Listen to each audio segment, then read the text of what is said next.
Anne of Green Gables by L.M. Montgomery. Chapter 19, A Concert, a Catastrophe, and a Confession. The program that night was a series of drills for at least one listener in the audience, and as Anne assured Diana, every succeeding drill was thrillier than the last. When Prince Andrew appeared in a new pink silk waist with a string of pearls about her smooth white throat and real carnations in her hair, rumor whispered that the master had sent all the way to town for them for her.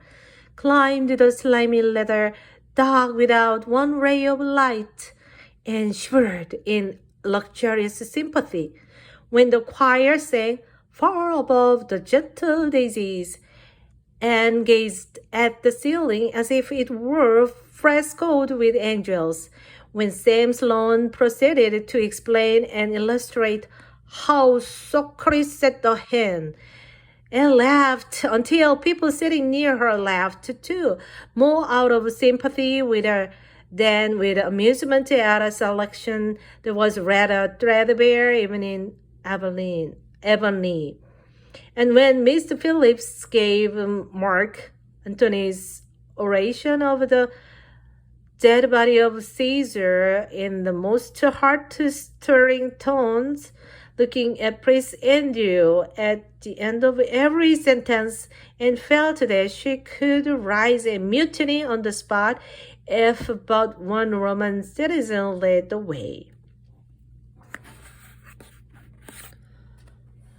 Only one number on the program failed to interest her when Gilbert Blythe recited Bingen on the Rhine and picked up Rhoda Moray's library book and read it until he had finished, when she sat rigidly stiff and motionlessly while Diana clasped her hands until they tingled. It was 11 when they got home, seated with dissipation, but with the exceeding sweet pleasure of talking it all over still to come. Everybody seemed asleep, and the house was dark and silent. Anne and Diana tiptoed into the parlor, a long, narrow room out of which the spare room opened. It was pleasantly warm and dimly lighted by the embers of a fire in the grate. "Let's undress here," said Diana. "It's so nice and warm." "Hasn't it been a delightful time?" sighed Anne rapturously. "It must be splendid to get up and recite there. Do you suppose we will ever be asked to do it, Diana?" "Yes, of course, someday. They're always wanting the big scholars to recite. Gilbert Blythe does often, and he's only 2 years older than us." "Oh, Anne, how could you pretend not to listen to him when he came to the line, 'There is another, not a sister'? He looked right down at you." "Diana," said Anne with dignity, "you are my bosom friend, but I cannot allow even you to speak to me of that person. Are you ready for bed?"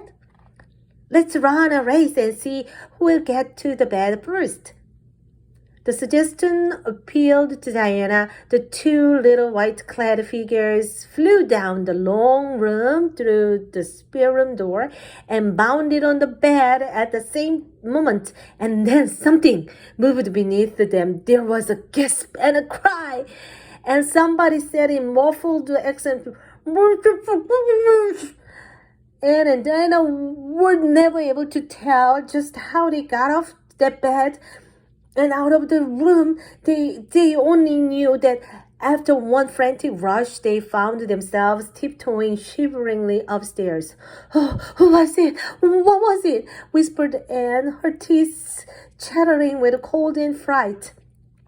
"It was Aunt Josephine," said Diana, gasping with laughter. "Oh, and it was Aunt Josephine. However, she came to be there. Oh, and I know she will be furious. It's dreadful.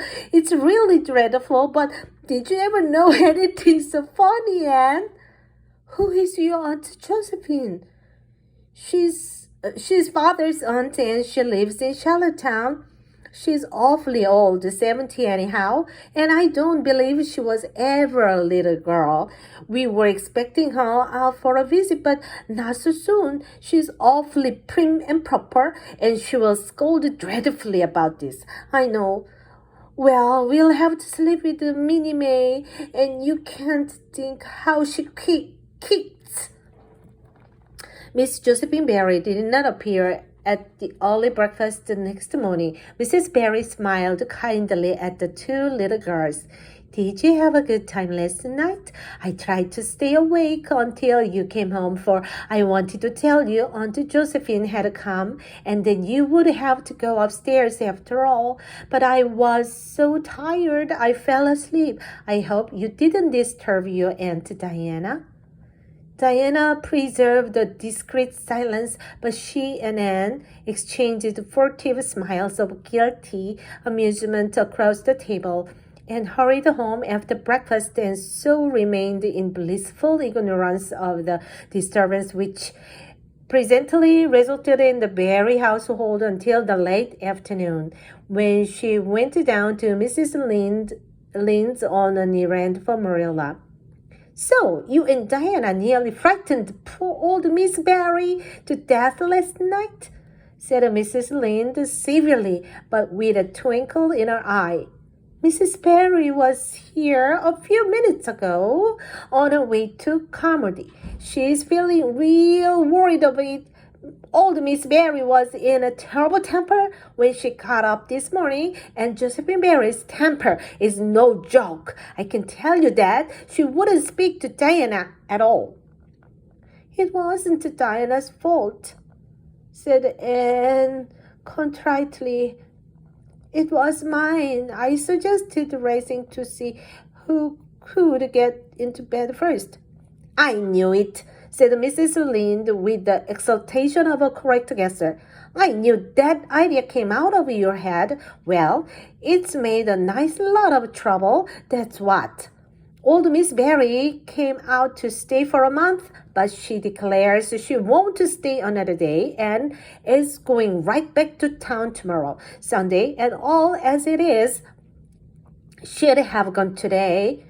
If they could have taken her, she had promised to pay for a quarter's music lessons for Diana, but now she is determined to do nothing at all for such a tomboy. Oh, I guess they had a lively time of it there this morning. The Berrys must feel caught up. Old Miss Berry is rich, and they'd like to keep on the good side of her. Of course, Mrs. Berry didn't say just that to me, but I'm a pretty good judge of human nature, that's what.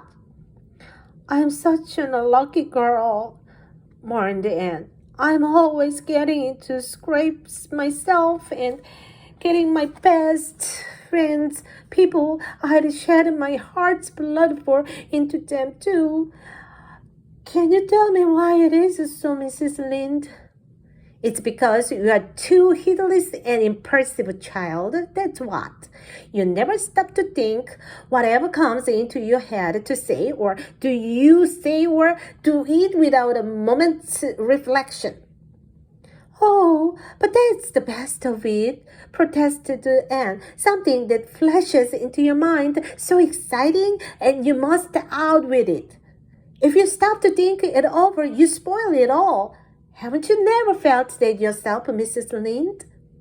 No, Mrs. Lynde had not.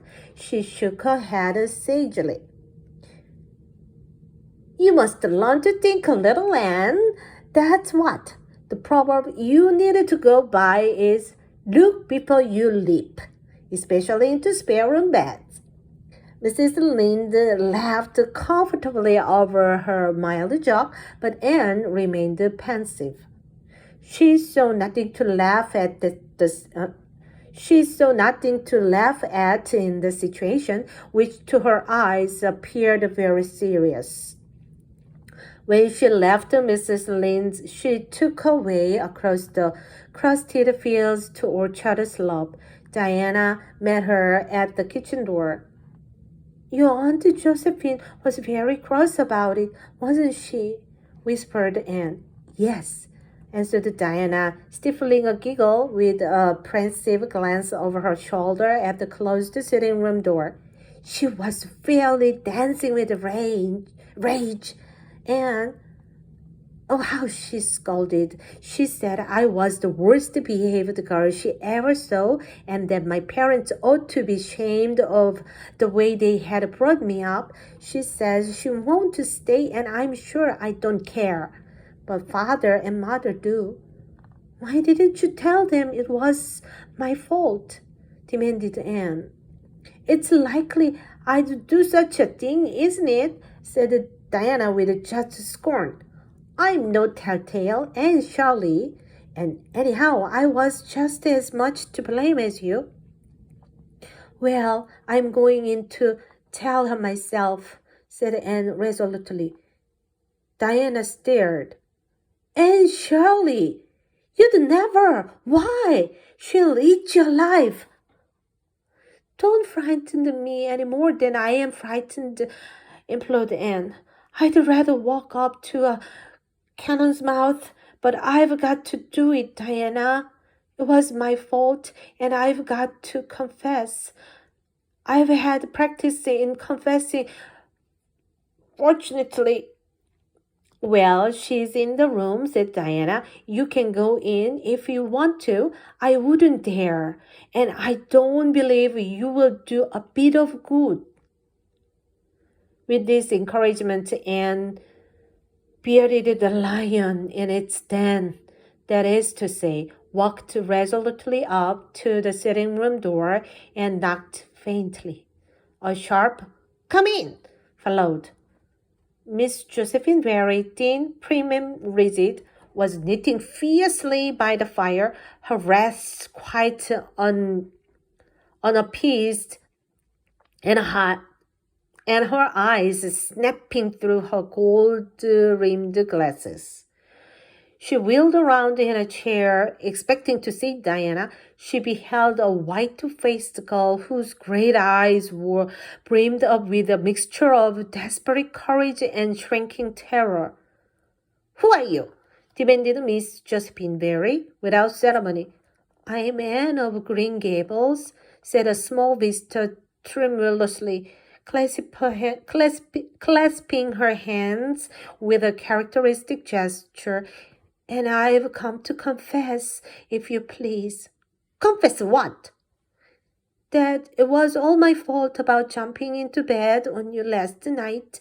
I suggested it. Diana would never have thought of such a thing, I'm sure. Diana is a very ladylike girl, Miss Berry, so you must see how unjust it is to blame her." "Oh, I must. Hey, I rather think Diana did her share of the jumping, at least. Such carryings-on and a respectable house." "But we were only in fun," persisted Anne. "I think you ought to forgive us, Miss Berry, now that we've apologized. And anyhow, please forgive Diana and let her have her music lessons. Diana's heart is set on her music lessons, Miss Berry, and I know too well what it is to set your heart on a thing and not get it. If you must be cross with anyone, be cross with me. I've been so used to in my early days to having people cross at me that I can endure it much better than Diana can." Much of the snap had gone out of the old lady's eyes by this time, and was replaced by a twinkle of amused interest, but she still said severely, "I don't think it is any excuse for you that you were only in fun. Little girls never indulged in that kind of fun when I was young. You don't know what it is to be awakened out of a sound sleep after a long and arduous journey by two great girls coming bounce down on you." "I don't know, but I can imagine," said Anne eagerly. "I'm sure it must have been very disturbing, but then there is our side of it too. Have you any imagination, Miss Berry? If you have, just put yourself in her place. We didn't know there was anybody in that bed, and you nearly scared us to death. It was simply awful the way we felt. And then we couldn't sleep in the spare room after being promised. I suppose you are used to sleeping in spare rooms, but just imagine what you would feel like if you were a little orphan girl who had never had such an honor. All the snap had gone by this time. Miss Berry actually laughed, a sound which caused Diana, waiting in speechless anxiety in the kitchen outside, to give a great gasp of relief. I'm afraid my imagination is a little rusty. It's so long since I used it, she said. I dare say your claim to sympathy is just as strong as mine. It all depends on the way we look at it. Sit down here and tell me about yourself. I'm very sorry I can't, said Anne firmly. I would like to, because you seem like an interesting lady, and you might even be a kindred spirit, although you don't look very much like it, but it is my duty to go home to Miss Marilla Cuthbert. Miss Marilla Cuthbert is a very kind lady who has taken me to bring up properly. She is doing her best, but it is very discouraging work. You must not blame her because I jumped on the bed, but before I go, I do wish you would tell me if you will forgive Diana and stay just as long as you meant to in Avonlea. I think perhaps I will if you will come over and talk to me occasionally, said Miss Berry. That evening, Miss Berry gave Diana a silver bangle bracelet and told the senior members of the household that she had unpacked her valise.